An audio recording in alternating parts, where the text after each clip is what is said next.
Welcome to Power Media One Power Leadership Training. I'm Oscar Crawford.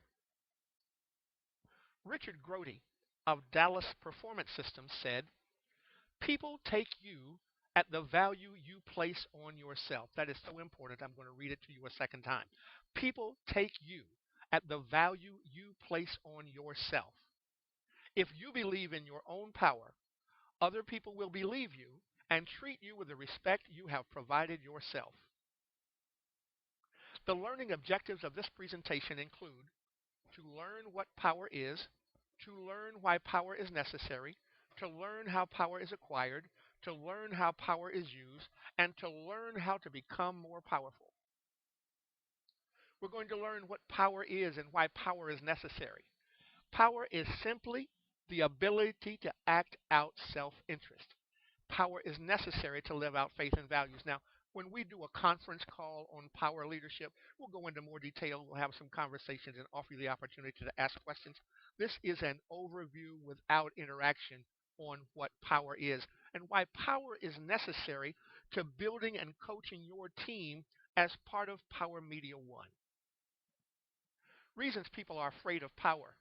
Many people are just scared, believe it's safe to stay neutral. Go along to get along. Easier to work out on somebody else's script. Go along with someone else's plan. Want someone else to do the thinking and be responsible if something goes wrong. Immature, poor motivation, low self-esteem, scared, and content to be a victim. Who among you wants to live like that? There are some conditions of powerlessness that none of us desire. Powerlessness is literally the opposite of power. Poverty, the universal demon, no access to quality education, health care, nutrition, decent, safe, and sanitary housing, clothing, transportation, and the list could go on. Learning how power is acquired. This is very important because we'll all be doing this in our team building and our coaching activity. Power is acquired through organizing people. You realize we are more with more people than we are alone. Very few of us are Superman or Superwoman. There are some exceptional people in our world, but by and large, they are the exception and not the rule. What we want to do is develop power that becomes the rule, where everybody is consciously aware of who they are and what their abilities are, and we can use that to organize and build teams and do some really good coaching that inspires people to become their loving and best selves. Power is acquired through organized money. Do you know that when you and I both put a dollar together, two can do more than one? However we shop, $2 is worth more than one. $2 million is more worth more and has more value than one. Through organized people and organized money, almost anything can be accomplished. We'll also show you how power is acquired through leadership. And all of us are going to be doing that in Power Media One as we coach and build our teams. Leadership. To organize people and money, to focus to give skills and talents and energy, one high energy person with a dream and desire from within, to influence others to act in their self-interest, to influence change must come forth. That person is the leader. That is who you are going to be to the teams you build, organize, and develop. Qualities of a leader. Leaders have high energy, have big egos, have a sense of humor with abundant curiosity, are appropriately angry, are risk takers, collaborators, and opportunity seekers. Now, I want you to understand where you see big ego, this is not about someone who is stuck on themselves. This is not someone who thinks they're the finest thing that ever walked. They're too cute, too pretty, too all that. No, we're not talking about that. We're talking about somebody significantly consciously aware of themselves, their opportunities, and their possibilities, and unwilling to believe in the possibilities they can achieve. High energy, big ego, sense of humor. None of us want to be around somebody who's a drag. I know I'm right. Being appropriately angry means you're discontent with your current situation enough. You're willing to take the risk to succeed doing something you dreamed, you decided on, and now you're willing to act. A leader is also a collaborator and an opportunity seeker. A collaborator is someone who is intent on networking through building of relationships with friends and people who are not friends yet. And in the collaboration, opportunities are born on ways to do what we all do better. Levels of leadership are primary, where one who is the primary leader projects the vision, understands all that must be accomplished, and is responsible for the whole. Builds new relationships while maintaining existing ones, and is always, hear me, always engaged in developing new leaders. And that's what you'll be doing as you build your teams. A secondary leader is not responsible for the whole, but responsible to the whole. Secondary leaders manage tasks. Tertiary leaders are team members of the groups, manage the group's service. Learning how power is used means that now we are responsible enough at going for what we want and living out our self interest. We negotiate the agenda. Most couples Bonnie and I counsel with, we discover immediately that nobody negotiated for what they want or expected within their relationship that was to last forever. And when forever came too soon, the result was no one had talked enough. Everybody doesn't like their back scratched on Monday, but they might be really up for it on Thursdays. That needs to be known. It needs to be understood. We need to negotiate for what we want. You can't be upset about not getting what you want when you have not negotiated for it or made it clear. All right. Power is used to influence change. Power is used to force to a point of view and to control. Don't look at any of those as negative. In order for you to accomplish your goals, you have got to organize relationships in such a way that they produce your point of view so you can live out your faith and values. You want to be in charge of that.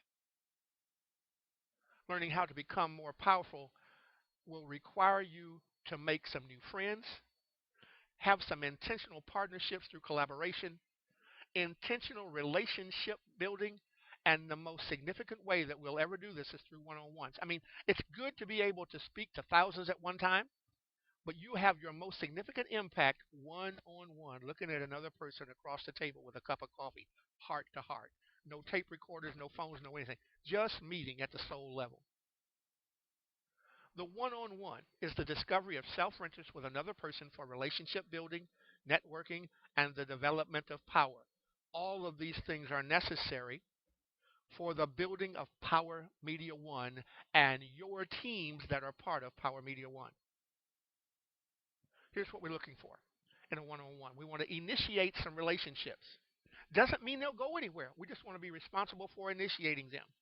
We want to be examining what persons share with us so we can determine whether or not we have self-interest. Oh, we have kids that both play soccer. We have kids that are both on the chess team. Well, we want to give clarity to those things that connect us. We're looking to gain information. This is all taking place in the one-on-one when you meet somebody. And where our self-interest intersect lies an opportunity for relationship building and the development of power. All right. One-on-ones happen this way, by appointment only and face to face. All right, so let's just say you have a member of your team who is in India, who is in South Africa, who is in London, who is in Canada. Well, you can still have a one-on-one with them face to face with the technology now available to us all called Skype. Skype will allow you to do a one-on-one face to face with somebody across the world. Now, your one-on-one needs to be for no more than about a half an hour. And during that time, you only take mental notes. You journal, make your records later. Does this mean all my relationships should have the accomplishing of my self-interest in mind all the time? Isn't that being selfish? Well, listen, all of you know there are only two things in life that motivate human behavior. It's pleasure or pain. All human behavior has motive. Ours needs to be clear to us, and we need to own them. We need to own our motivations. Whether others might label them good or bad, they are ours. Ours need to be clear to us, and we need to own them. Even if you're being altruistic, doing good, like you've got millions of dollars to throw at a cause, or if you've got abundance of energy to put into a cause, you're doing something altruistic to feel good about doing good. You realize the pleasure of feeling good from doing good. Your motives, you must own them. Now, the one-on-one is the most assertive and intentional contact with another person being by a leader to pursue the discovery of shared self-interest. Let me do that again. I'll do it a little slower. The one-on-one is the assertive and intentional contact with another human being by a leader to pursue the discovery of shared self-interest. Now, do you know how we establish who the leader is in this context? The leader is the one who initiates the one-on-one, intentional and on purpose connecting. It is an intentional conversation between a leader and another person that the leader desires relationship with. It is not a sales pitch for which anything is asked. Interest in the other person is a must. All right. What do I do if I schedule a one-on-one and discover the person I am meeting and I have no shared self-interest? Oh, so okay, I've met someone and it's I've taken the initiative to meet them and ask them to spend a moment with me in a one-on-one, and I find out that one of us is night and the other one is day. We have no intersecting interests. We have nothing in common. What happens? What do we do at that point? Okay, do you get this? Move on. You have learned everything you need to know. Move on. You have learned everything you need to know. That means no disrespect to this person. This person just adds no value to your self interest, and it appears to you you have nothing to add to them. No self interest in common. Move on. Why do you need and I need power as Power Media One coaches? The why.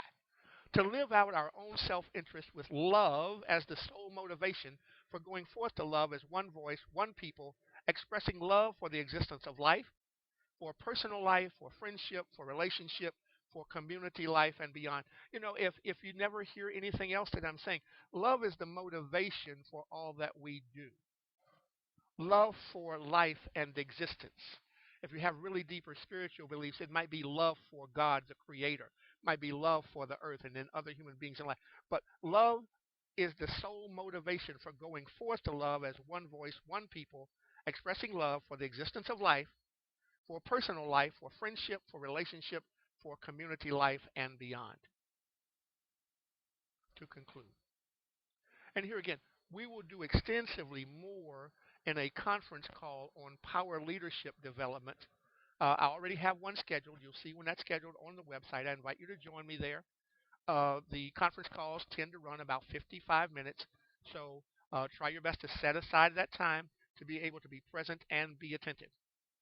If you want power, if you want to be successful in Power Media One, you must not only invest in yourself, but you must invest in people one at the time, one on one. You are the key. Your leadership and love are key. This is how we accomplish going forth to love as one voice, one people, intentional relationship builders through the mediums of information, inspiration, and entertainment around the corner and around the world. I'm saying to you, go love, go organize, go lead, go build, go, go, go.